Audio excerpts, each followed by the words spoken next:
ఇవాళ మనం బీహార్ ఎలక్షన్స్ గురించి మాట్లాడుకుంటే ఎక్స్ట్రాడినరీ సక్సెస్ ఫార్ములా ఒక సక్సెస్ కన్సల్టెంట్ అట్టర్ ఫ్లాప్ అవ్వడం చూసాం. Mister the great Prashant Kishor. ఎందుకు అయింది అలా అనే దాని మీద మనం కొంచెం డీప్ డైవ్ చేసుకుందాం. ఫస్ట్ వేరే సెగ్మెంట్ గురించి ఒక ఎగ్జాంప్లిఫైయింగ్ చేస్తూ మాట్లాడదాం. దాన్ని బట్టి మీకు అర్థమవుతుంది. జనరల్ గా ఒక వ్యక్తి ఒక ఐడియాతో ఒక చిన్న కంపెనీ స్టార్ట్ చేస్తాడు. తనకి పద్ధతులు ఎలా చేయాలి ఏంటి ఏమీ తెలియదు, ఐడియా ఉంటుంది అంతే. దాంతో బిజినెస్ లోకి దిగుతాడు. కష్టపడి తప్పులు జరుగుతాయి, సరిదిద్దుకొని దాన్ని రెడీ చేసుకొని ఒక పెద్ద సంస్థ కింద దాన్ని తయారు చేస్తాడు. ఎంత పెద్ద సంస్థ కింద తయారు చేసినా దాన్ని నడపడానికి ఆయన తల ప్రాణం తోక్కొస్తుంటది. దీన్ని సిస్టమ్ లో ఎలా పెట్టాలి, సిస్టమ్ లో ఎలా డ్రైవ్ చేసుకుంటూ రావాలి అనే దాని మీద తనకు అర్థం కాదు. ఏంటిది ప్రతిసారి నేను ఎప్పుడు చెప్తూనే ఉన్నాను వీళ్ళకి సరిగ్గా చేయమని, ఎందుకు సరిగ్గా అవ్వట్లేదు. అందరూ కష్టపడుతూనే ఉంటారు, ఫ్యాక్టరీలో గానీ అటు బయట ఉన్న టీం గానీ అందరూ, కానీ ప్రాపర్ గా రిజల్ట్స్ రావు.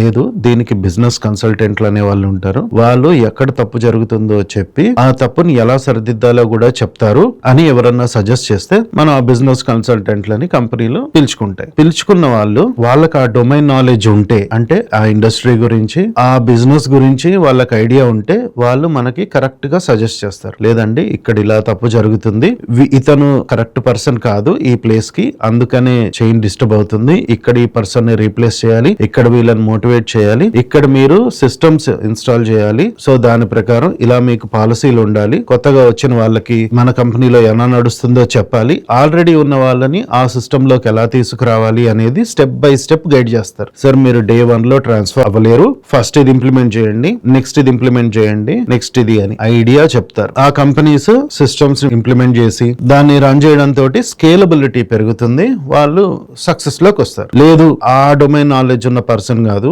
వేరే దాంట్లో ఎక్స్పీరియన్స్ ఉన్న ఇండస్ట్రీలో ఉన్న పర్సన్ ఈ ఇండస్ట్రీకి వచ్చాడు. ఇప్పుడు ఎఫ్ఎంసీజీ సెక్టార్ లో ఒక పర్సన్ 20 ఏళ్లుగా ఎక్స్పీరియన్స్ ఉన్న కన్సల్టెంట్ ని మీరు తీసుకొచ్చి వేరే ఆల్టుగెదర్ డిఫరెంట్ డొమైన్ అయిన టర్బైన్స్ ఫ్యాక్టరీకో లేదంటే హెవీ మిషనరీ ఉన్న ఫ్యాక్టరీకో మీరు తీసుకొని వస్తే ఆయన స్ట్రాటజీస్ అక్కడ ఎలా అయితే ఇంప్లిమెంట్ అవ్వవో అలానే డిఫరెంట్ డొమైన్స్ ఉన్న వాళ్ళు ఇచ్చే సజెషన్స్ వీళ్ళకి ప్రాక్టికల్ గా వినడానికి బాగుంటాయి, కానీ ప్రాక్టికల్ లో చాలా ఇబ్బందులు వస్తాయి. వాళ్ళు జరుగుతున్న ప్రాసెస్ ని ఇంకా డీవియేట్ అయ్యి టీమ్ అబ్బాయి ఏంది వీడు చెప్పేది మనకే అర్థం అవ్వట్లేదు, ఎట్లా చేయాలి అనే చిరాకు ఫ్రస్ట్రేషన్ లో ఉన్న సిస్టమ్స్ స్లో అవుతాయి, డిస్టర్బెన్స్ వస్తుంది. ఎంటర్ప్రీనర్స్ అబ్బాయి ఇదేం తలకేనో ప్రభావం వద్దు, ఇంతకు ముందుదే బాగుంది అని చెప్పి వాళ్ళు అదే చేసుకుంటూ ఉంటారు. ఇలానే పొలిటికల్ పార్టీస్ కూడా ఒక ఐడియాతో స్ట్రాంగ్ స్టాండ్ తో పార్టీ స్టార్ట్ చేస్తారు. పీపుల్ కి సర్వ్ చేద్దామని. డబ్బులు సంపాదించుకోవడానికి ఎవరు పొలిటికల్ పార్టీ పెట్టరు, ఒక ఐడియాతోనే స్టార్ట్ అవుద్ది ఏ పార్టీ అయినా సరే. ఆ ఐడియాని స్ట్రాంగ్ గా ఎస్టాబ్లిష్ చేసుకుంటూ వస్తారు గ్రాస్ రూట్ లెవెల్లో. వాళ్ళు పెద్దగా అయిన తర్వాత ఒక స్టేట్, దాంట్లో చాలా మంది కార్యకర్తలతోనే ఉంటుంది పార్టీ. ఒక ఊరు ఉంది, ఆ ఊర్లో ఉన్న కార్యకర్తలందరినీ ఒక లీడర్, ఆ ఊరు లీడర్ వాళ్ళకి గైడ్ చేస్తూ ఉంటాడు, ఇలా మనం చేయాలి, ఇలా మనం చేయకూడదు అని. ఆ లీడర్ మంచోడైతే ఆ ఊర్లో ఉన్న కార్యకర్తలంతా మంచిగా బిహేవ్ చేస్తుంటారు, లేదంటే చెట్టుగా బిహేవ్ చేస్తుంటారు. సేమ్ అదే ఒక మండలానికి అప్లై అవుతుంది. మండలానికి ఒక నాయకుడు ఉంటాడు, ఆ ఊర్లో ఉన్న గ్రామ నాయకులు అందరితోటి కోఆర్డినేట్ అవుతూ ఉంటాడు. ఆ కింద ఊళ్ళల్లో ఏం జరుగుతుంది అనేది అప్డేట్స్ అన్ని తీసుకుంటూ ఉంటాడు. దానిపైన నియోజకవర్గ నాయకుడు గాని జిల్లా నాయకులు గాని ఉంటారు. వాళ్ళు ఆ మండలాల్లో మేజర్ గా ఏం జరుగుతున్నాయి అనే దాని మీద వీళ్ళ అబ్జర్వేషన్ ఉంటది. అక్కడ మనం ఏ ఎజెండా ఏ స్టాండ్ తీసుకోవాలి, అక్కడ ఉన్న సమస్యలు ఏంది, దాని మీద ఎలా కొట్లాడి సాధించుకోవాలి అనే దాని మీద వాళ్ళు వర్క్ చేస్తూ ఉంటారు. సో ఇక్కడ ఊర్లో ఉన్న వాటికి ఒక ఎజెండా ఉంటుంది, నా అవసరాలు వాడి అవసరాలు, వాడు ఆ ఊరు వరకే ఆలోచిస్తాడు. మండలంలో ఉన్న వాడికి 7-8 మంది నాయకులు ఉంటారు. ఈ 7-8 మంది నాయకులని అబ్జర్వ్ చేసి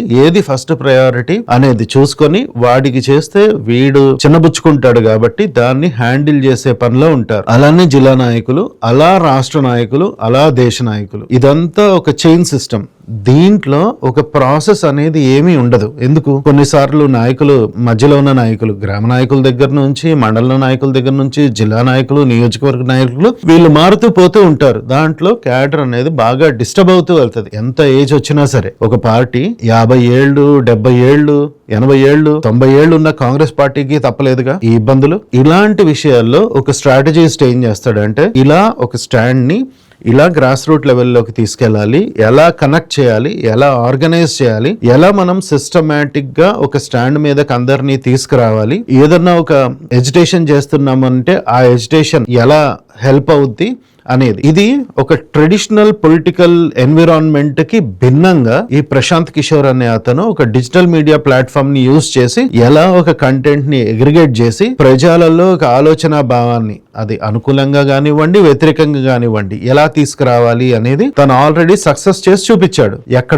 ఎక్కడైతే పార్టీ గ్రాస్ రూట్ లెవెల్లో ఆల్రెడీ ఉందో అక్కడ వాళ్ళకి బ్రహ్మాండంగా హెల్ప్ అయింది. కొంతమందికి ఎలా హెల్ప్ అయింది, కొత్తగా పార్టీ పెట్టినా తను పుల్ చేసుకుందంతా అంతకు ముందు ఉన్న వాళ్ళ నాన్న క్యాడర్ తాత క్యాడర్ లో ఉన్న జనాలను ఆయన వల్ల ఇన్ఫ్లుయెన్స్ అయిన వాళ్ళను ఎక్కడో దగ్గర నుంచి పుల్ చేసుకుని అక్కడ నుంచి పార్టీ స్టార్ట్ చేశాడు. వాళ్ళకి ఏ స్ట్రాటజీ ఇంప్లిమెంట్ చేయాలో ఆ స్ట్రాటజీ వాళ్ళు గైడ్ చేయగలిగారు. జరిగింది. ఇక్కడ తను ఎందుకు అట్టర్ ఫ్లాప్ అయ్యాడు, తనకి గ్రాస్ రూట్ లెవెల్లో పార్టీ లేదు, కొత్తగా ఎస్టాబ్లిష్ అయింది, కింద క్యాడర్ డెవలప్ చేసుకోలేదు, ఆ క్యాడర్ కి భరోసా ఉండే లీడర్ డెవలప్ చేసుకోలేదు. ఇదంతా ఒక ఈకో సిస్టమ్. ఆ ఊర్లో ఉన్న నాయకుడు అలానే ఒక ఊర్లో ఉన్న కార్యకర్త బలంగా ఇదే పార్టీని ఎందుకు నమ్ముతాడు, అక్కడున్న గ్రామ నాయకుడు బలంగా నాకు నిలబడతాడు అని అంటే ఇదంతా మీకు ఇవ్వాలున్న జనరేషన్ లో 60% అవసరాలు బట్టి రాజకీయం, 40% సిద్ధాంతాలను బట్టి రాజకీయం. వీళ్ళకి సిద్ధాంతపర రాజకీయం లేదు. గ్రాస్ రూట్ లెవెల్లో అవసరాల బట్టి రాజకీయం గురించి మాట్లాడుకుంటే ఏ అవసరం మీద ఒక నాయకుడి మీద డిపెండ్ అవ్వాలి. నేను ప్రశాంత్ కిషోర్ ని నమ్ముతా, అభిమానిస్తా, బాగుంది, ఆయన స్పీచ్ బాగుంది, అవన్నీ బాగున్నాయి, చేస్తాయన్నీ బాగున్నాయి. నాకు ఏదన్నా సమస్య వస్తే నా ఊర్లో నా పక్క నిలబడేవాడు ఎవడు, నేను ఎగ్జిస్టింగ్ ఉన్న పార్టీలని, బీజేపీని కాదని, కాంగ్రెస్ ని కాదని, వేరే నాయకుడిని కాదని, ఈయన పక్కకి నేను జెండా పట్టుకు తిరిగితే రేపొద్దున నాకు వీళ్ళు ఇబ్బంది పెడితే నాకు ఏదన్నా సమస్య వస్తే నన్ను చూసుకునేవాడు ఎవడిక్కడ, వాడు స్ట్రాంగ్ గా కాదా, అది ఇంపార్టెంట్. అది లేదు. సేమ్ ఇదే హైరార్కీలో పై వరకు స్ట్రాంగ్ ఎస్టాబ్లిష్మెంట్ లేదు. అందుకనే స్ట్రాటజీలు ఒక్కటే ఉండడంతో సరిపోదు. ఎవడు స్ట్రాటజీ వల్ల ఏమీ చేయలేడు. అదే నేను ఇంతకు ముందు ఎగ్జాంపుల్ లో చెప్పింది కూడా. కింద ఒక ఈకో సిస్టమ్ అనేది ఆల్రెడీ ఉండి దాన్ని కరెక్ట్ గా గైడ్ చేయగలడు తప్ప స్ట్రాటజిస్ట్ ఏం చేయలేడు. అదే ఎగ్జాంపుల్. ఇక్కడ తను అటర్ ఫ్లాప్ అవ్వడానికి అదే కారణం. ఆల్రెడీ ఎస్టాబ్లిష్డ్ ఎన్విరాన్మెంట్ లో ఆయన స్ట్రాటజీలు బాగానే చెప్తాడు. ఆల్రెడీ మనుషులు ఉన్నారు 10 మంది మీ కింద పనిచేసే వాళ్ళు. ఒక గుమస్తాన్ని తీసుకొచ్చి పెడితే చెప్పడా, అక్కడికి వెళ్ళు, అదిగో గేదెలకి మేతయ్యి,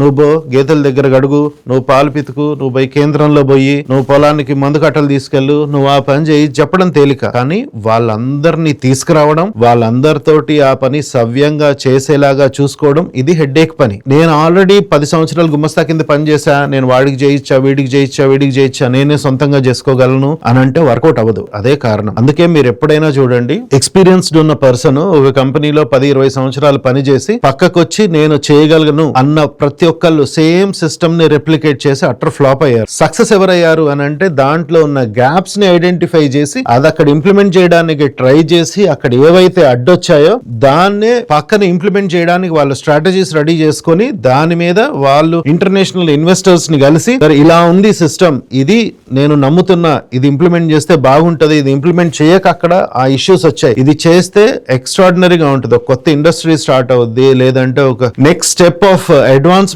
ఉంటది అని వాళ్ళు కన్విన్స్ చేసి చేసుకోగలిగారు. అది బిజినెస్ ఎన్విరాన్మెంట్ కి అది వర్కౌట్ అవుద్ది. కానీ ఇక్కడ ఎమోషన్స్ మీద నడుస్తుంది. Every human being is full of emotions and మన ఎమోషన్స్ ఎప్పుడు రాజకీయంగానే కనెక్ట్ అయి ఉంటాయి. ఏ ఇల్లన్నా తీసుకోండి, మీరు సాయంత్రం పూట దేని గురించి మాట్లాడతారు, అడ్వాన్స్ టెక్నాలజీ గురించి మాట్లాడతారా? మనం ఇంట్లో అమ్మ నాన్న కూర్చొని గానీ, పిల్లలు కూర్చొని గానీ, లేదంటే ఫ్రెండ్స్ తో కూర్చొని గానీ మనం మాట్లాడే వాటిలో మాక్సిమం ఏముంటది? Very rarely we talk about technology, very rarely we talk about any advancement. మనం ఎప్పుడు మేజర్ పార్ట్ ఆఫ్ డిస్కషన్ రాజకీయం మీదే ఉంటుంది. ఎందుకంటే ఇంటర్ కనెక్ట్ అయిపోయాం బాగా. అలాంటి ఇంటర్ కనెక్టెడ్ ఎన్విరాన్మెంట్ లో కొత్తగా ఎవడూ వచ్చి ఎవడూ చేయలేడు. ఇది ప్రశాంత్ కిషోర్ కే కాదు, చాలా మందికి ఇది ఒక పెద్ద లెసన్. Thank you all.